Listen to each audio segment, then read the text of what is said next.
positive na ay patuloy pa rin tayo nagpupulong sa Panginoon. Bale, basahan ko muna kayo isang verse bago tayo mag-start. Philippians 4 verse 6 and 7, don't worry about anything but pray and ask God for everything you need. Always giving thanks for what you have, and because you belong to Jesus Christ, God's peace will stand guard over all your thoughts and feelings. His peace can do is far better than that. Stop worrying today. Pray for it instead. God will protect you from any disease and illness. Amen. Stop praising God.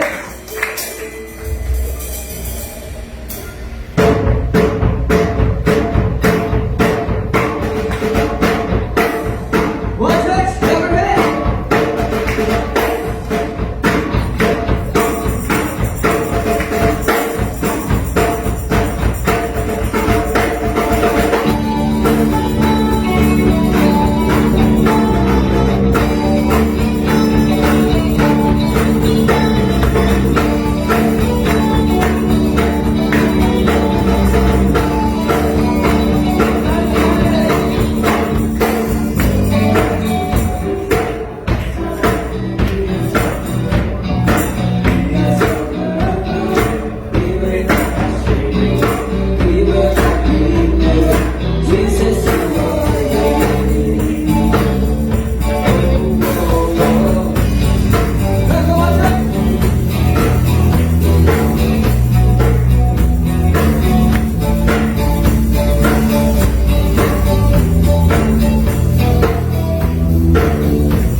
Praise the Lord!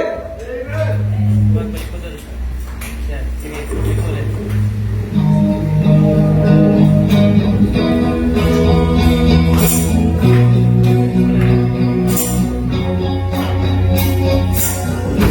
Our God is greater than all. God will protect us. Stop worrying. God is here. God is with you. God is forever.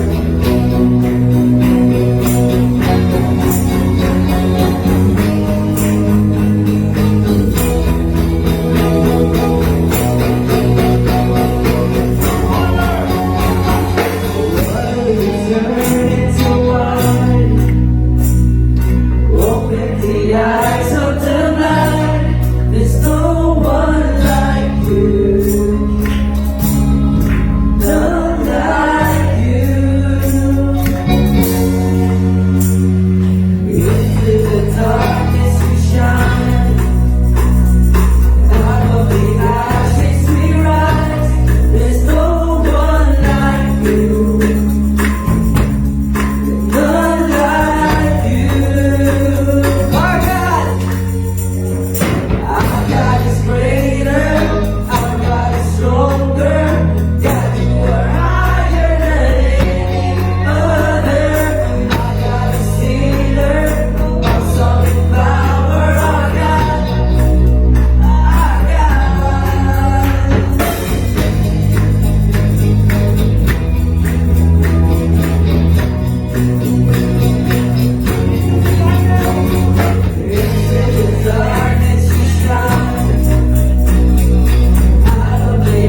darating tayo ngayong umaga. Ang ating scripture reading ay hamo po sa 2 Corinthians chapter 4 verses 16 to 18.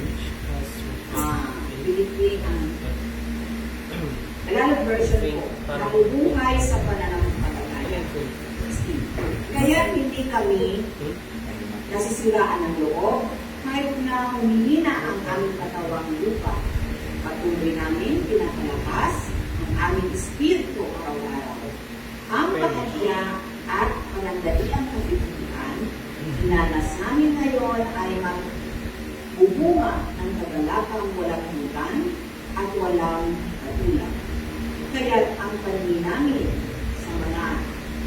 namin ay nakatuon sa mga bagay na di nakikita at hindi sa mga bagay na nakikita.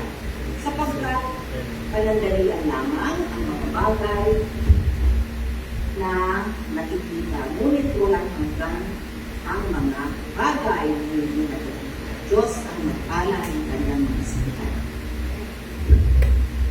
Tayo po yung magpatuloy sa ating programa.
tayo na.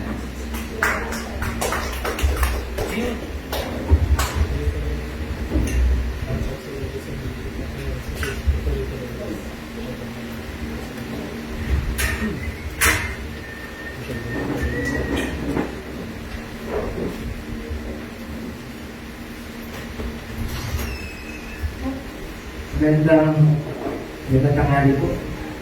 Gandang tanghali po sa inyo lahat. Pwede po ba nating palagpakan ng Diyos? Wala pong mga adlang po sa ating para palagpakan po natin po. Wala po po natin ang bawat isa.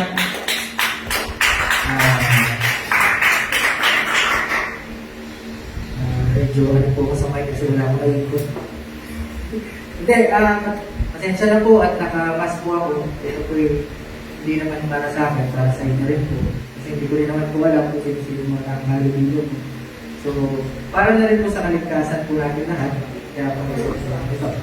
Ngayon po, ngayong umagang ito, tayo po ay magpapalakasan. Alam po natin na maraming mga bagay na dumaan. Marami po tayong mga narinig ng mga balita. Hindi masyadong magandang mga balita. Marami po nangyari ng epidemya, marami po. At ang nakakalungkot po doon, na Kristiyano po tayo, pero meron pong ilan sa atin ng mga malarang na sinuhusgahan din po yung kapwa nila Kristiyano. Dahil nga sinuhusgahan nagkakasakit, yung sinabi, may mga nagkasakit na Kristiyano, husgahan natin. Baka maliit yung pananampalataya nila, nakakalungkot lang po. Hindi po dapat gano'n ang ugali ng isang Kristiyano. Sa ganitong mga oras po, dapat po ay tayo po yung papalakasan. Okay, manalangin po tayo. Lord, maraming salamat po God sa buhay niyo po Panginoon. Maraming salamat po God dahil pinahintulutan niyo kami Lord, makapagpipilog sa inyong kapatid Panginoon. Lord, gamitin niyo ang likod po Panginoon, gamitin niyo ang salita po Panginoon. Kami Lord ay palakasin po Panginoon. I-guide niyo po kami Lord kung ano po ang tama namin gawin sa mga ganitong oras po Panginoon. Palakasin niyo po ang pananampalataya namin Panginoon. Itong patuloy po kami maglingkod sa inyo po Panginoon. Sabi nga po Panginoon, sa kanta kanina po Panginoon, if our God is for us, who can be against us? Wala po makakatalo sa inyo Lord God. Kayo po ang number one healer. Kayo lang po Lord kung may kayang bumawat sa buhan na COVID na yan Panginoon. Wala pong kapangyarihan yan over sa inyo Panginoon. Maraming salamat po God. Kayo po ang una mag-glorify namin ang inyong pangalan sa bagay ito. In Jesus' name we pray. Salamat po. Nabasa po namin kanina yung passage. Basahin ko lang po sa Bible.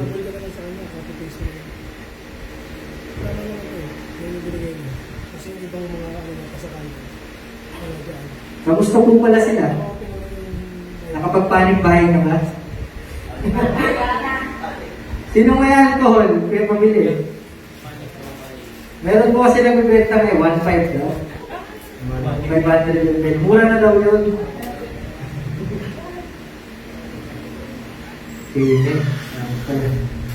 Sabi nga ng Lord, hindi niya alam yung ginagawa. Kapag po. So, patuloy po tayo. Ang verse po natin ay 2 Corinthians 4 verses 16 to 18. For which cause we faint not. Ang version ko po is KJV, King James Version. Parehas na po natin. Okay. Faint not. But though our outward man perish, yet the inward man is renewed day by day. For our light affliction, which is but for a moment, worketh for us a far more exceeding eternal weight of glory. While we look not the things which are seen, but at the things which are not seen. For the things which are seen are temporal, but the things which are not seen are eternal. Just po pagpalit sa mga salita. Medyo nakaka-worry, nakakapag-alala yung mga nangyayari sa paligid natin. Ako po talaga, sobrang kong pinag-isipan ko kung preach ako yan. Alam niyo po, ako po, 3 po yung anak ko, Pero kung matanda sa bahay, sabi ko, ang pinaka-prone, yung mga matatanda. At meron din po tayong members na, syempre, may gano'n din, may pamilya, may ganyan, may gano'n. So, sobrang pinag-isipan ko po talaga ako. Magsasalita ako, ma-attend ako. Pero, yun nga, nanandigan pa rin ako sa pangako ng Panginoon. Hindi niya ako ilan. At ganun din po kayo. Kaya kayo nandito. Palukpan po natin si Lord. Talagang napakabuti niya sa mga sa atin. Sa ngayon po, wala po sa atin. Praise the Lord na naahawan o kung ano man. Maraming salamat po sa Kanya. Kasi napaka-effect. Sabi nga, pandemic na eh. Sobrang, crucial na. Wala pa pong gamot. Pero mayroong mga lumalabas sa Facebook, di ba? May mga nanay may mga gamot na. Pero may nakita kasi ako, may nabasa ako. Parang mayroon na sila na formulate na gamot. Ewan ko lang po kung totoo yun. Sana totoo. Pero hanggat hindi pa, sa Diyos muna tayo manalig. So, ang sabi po dito, sinulat po ito ni Pablo, ito po yung pangalawang sulat niya sa mga taga-Corinto. Siya po ay galing sa Ephesus. Naglakbay po siya doon. Doon po naranasan niya yung sari-sari mga pagsubok. Nakulong siya, nabit siya. Meron po isang verse na sinabi natin, nalati ko siya. Napakarami pong nangyari sa kanya nung sinulat na ito. Pero yung sulat po na ito is para dun sa mga taga-Corinto.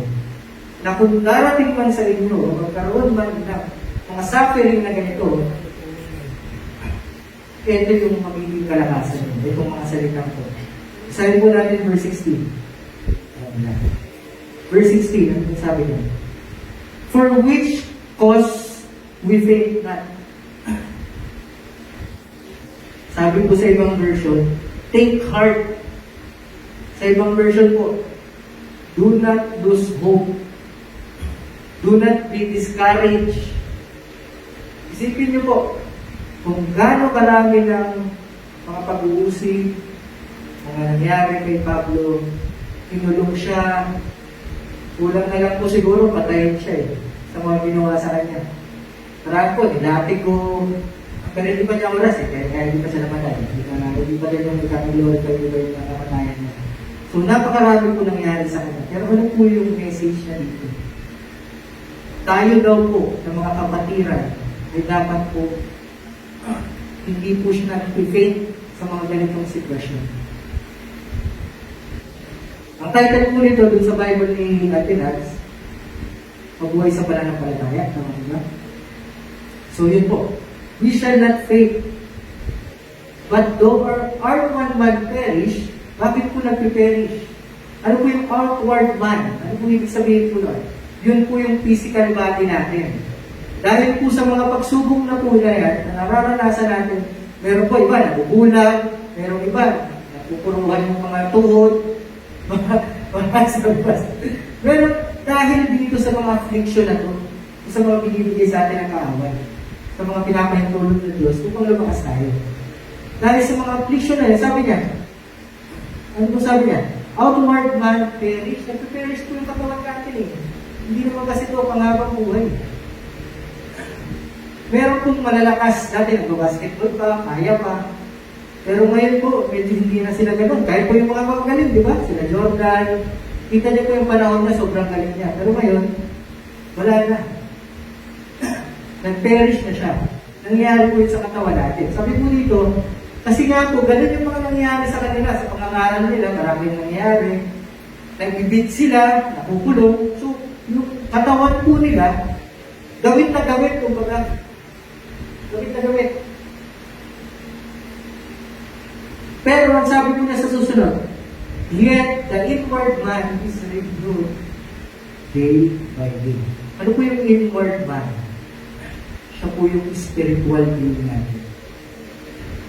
Every time po na meron tayong affliction na nararanasan at nagkakaroon po tayo ng spirit na hindi tayo nag-faith, yung kung inward man natin, yung soul po natin, nagkakaroon po siya ng katibayan. Naririnig siya lagi.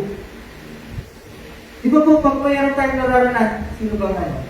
Alam niyo po yung Dragon Ball? Sorry po sa mga hindi na inabot. Pero yung Dragon Ball, Si Goku po, tuwing pong nakakalaban siya ng malakas, lalo po siyang lumalakas.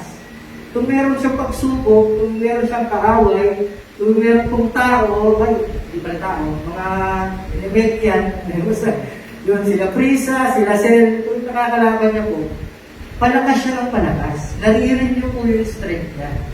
Ganon din po tayo, pag nandun tayo sa mga ganitong panahon, mga bayuhan, naririn niyo po yung spiritual natin. Lalo na po ganito, papalakasan pa po tayo.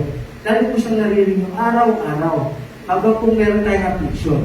So yun po yung sinasabi niya. Then pagpatuloy po natin. 17. For our light afflictions, isipin niyo po, ikaw ba ay nakulong na? Nakulong na po ba tayo? Nabid na po ba tayo? Tapos sasabihin na ito ni Pablo, light lang yun? Light lang ba yung mabugbog?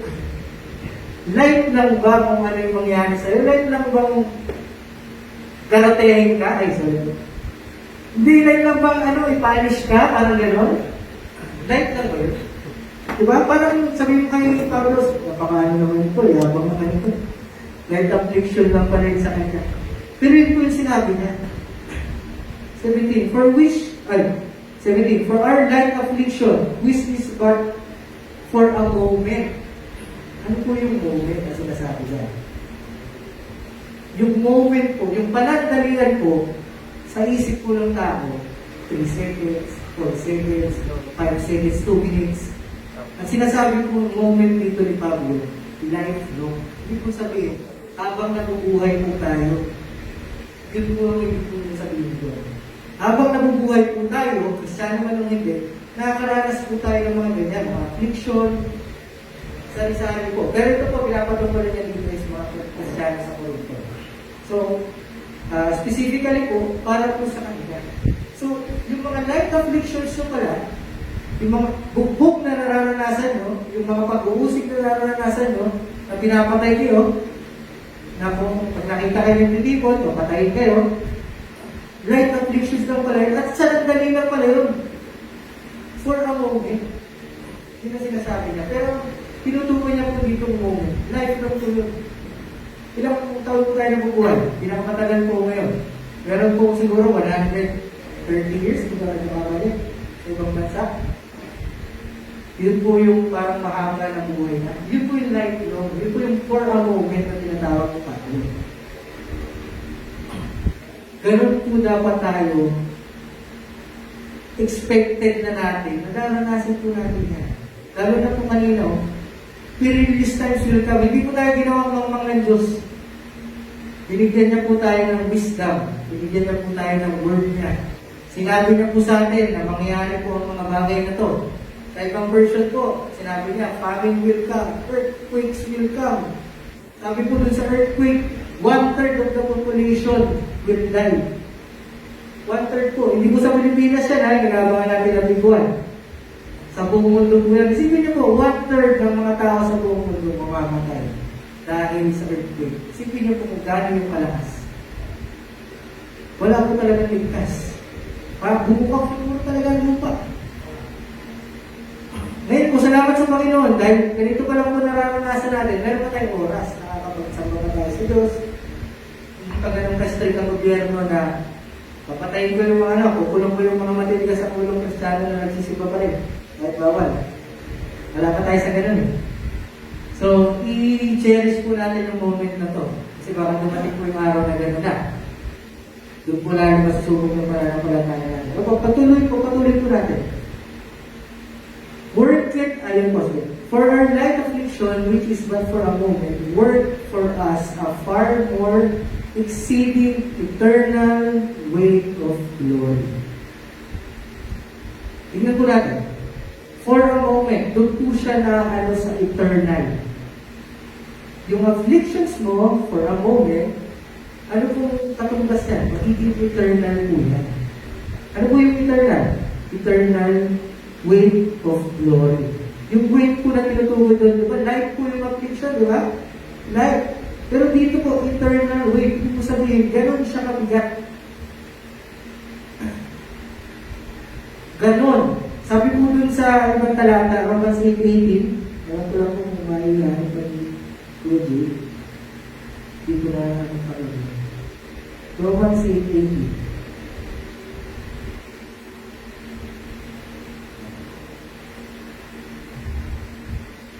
For I record that the sufferings of these present times are not worthy to be compared with the glory which shall be revealed in us.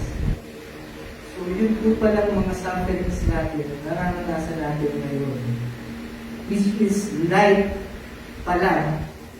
Life po yan, yung nahirapan tayo bumili, wala tayong alcohol, wala tayong protection sa katawan. Yan po yung mga life na suffering na nararanasan natin. Nangyayari na po yan. Baka dumating din po yung oras na bawal na po bumili. Limit na lang bibigay ng gobyerno ng stock. Yan po yung sinasabi. Yan po yung mga suffering na yun. Pero ano sabi niya? For I reckon that the sufferings of these present times are not even worthy. Hindi po siya karapat-dapat na ihambing sa glory na ibibigay sa ating Lord. Wala po siyang panama.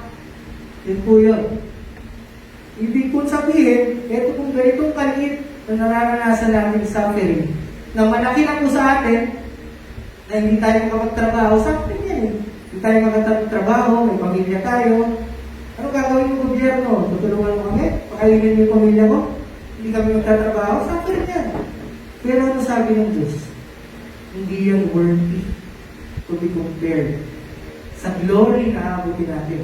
Ano ba yung glory na bibigay sa atin ng Lord? Ano ba buhay? Eternal life, everlasting life. A life without pain, without sorrow, without grief. We will never be thirsty. We will never be hungry. Yun po yung glory na bibigay sa atin ng Panginoon. Ngayon po, mga kapatid, ngayong mga oras po na ito po yung salita na kailangan natin. Kailangan po natin manalig sa Diyos. Yung mga suffering na to, expected na po natin yan. Ini-expect na natin yan. Hindi po dapat tayo sa walang bahala na pagkikristano ako. Okay lang sa akin yan. Expect nyo po yan. Na mangyayari po yan. At lalala pa po yan. Doon po ang sinabi ng Bible. Pero ang lahat ng yan, lahat po yan, kung susukahin nyo kahit na naman po yan, is not worthy. Wala po siyang panata. Doon sa magkakaroon tayo sa heaven. Ganun po siya maganda. Okay, verse 18.